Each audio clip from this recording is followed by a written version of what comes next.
अकोला इथून आलेलो आहे. तर आज हा संपूर्ण दिवसभर एक कार्यशाळा ही चालली. खरं तर एक उत्तम कार्यशाळा होती माझ्या मते. कारण अवघ्या 10-15 दिवसाअगोदर 22 तारखेला आश्रमामध्ये सुद्धा एक कार्यशाळा आयोजित केली होती. त्या ठिकाणी सुद्धा मी उपस्थित होतो. त्यावेळेस माझ्या विचाराला, माझ्या व्यक्तिमत्वाला एक वेगळी दिशा मिळाली होती. एक वेगळ्या ऊर्जेने, एक वेगळ्या प्रकारे, एका विचारांनी मी चार्ज झालो होतो. पण त्या कार्यक्रमामध्ये मला असं सुद्धा माहीत पडलं होतं, कारण आपण चार्ज होतो, जसा मोबाईल चार्ज असतो ना, तो काम करताना त्याची बॅटरी लो होत असते. तर माझी सुद्धा बॅटरी लो होणार होती हे मला माहित होतं. पण जेव्हा मला कळलं की हा कार्यक्रम आहे, तर या कार्यक्रमामध्ये मी ती जे बॅटरी डाऊन झाली होती ती बॅटरी चार्ज करण्यासाठी आलो. आणि खरं तर खूप चांगली कार्यशाळा झाली. एक चांगले विचार या ठिकाणी कळले मला. मागच्या कार्यक्रमामध्ये सुद्धा कळले होते, कारण मागच्या कार्यक्रमामध्ये मला कळून चुकलं होतं की विचार घडले की कृती घडते, कृती घडली की माणूस घडतो, माणूस घडला की राष्ट्र घडतो.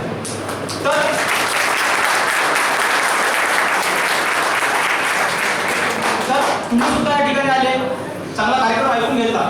तर आपण आपल्यासाठी नाही आलेलो आहे, या राष्ट्रासाठी, या देशासाठी आलेलो आहे असं मला या ठिकाणी वाटतं. सर्वप्रथम देशमुख सरांनी खूप चांगलं उदाहरण दिलं की स्वामी विवेकानंद आणि आपल्यामध्ये काय फरक आहे. त्याचबरोबर विचार आपल्या जीवनामध्ये किती महत्त्वाचे आहेत. तर ते आर्यानंदजी महाराजांनी सांगितलं, जर आपल्या जीवनामध्ये जर वाईट विचार असले, वाईट संगत असली, त्यांनी खूप चांगलं उदाहरण दिलं. जसा संघ असेल तसा आपल्या जीवनात आनंद असतो. तर एक चांगले विचार या ठिकाणी मिळाले. त्यानंतर उपवासांनी आपण आपलं ध्येय गाठण्यासाठी आपल्याकडे कोणत्या स्किल्स असल्या पाहिजे, 23 स्किल्स कोणत्या असल्या पाहिजे ते खूप चांगल्या पद्धतीने आम्हाला समजून सांगितलं. मनाची एकाग्रता आपण कशी टिकवू शकतो याचे खूप चांगले उदाहरण दाखवले त्यांनी दिले. त्यानंतर श्रीकांतजी महाराज यांनी आपली बौद्धिक दारिद्र्यता किती आहे, किती ढासळतो आपण, पण ती बौद्धिक दारिद्र्यता आपण अजून ढासळता कामा नाही, कारण आपण या देशाचे युवक आहोत. तर ती बौद्धिक ढासळलेली दारिद्र्यता आपण कशी सुधारू शकतो याची खूप चांगले दिशा त्यांनी आपल्याला दिली.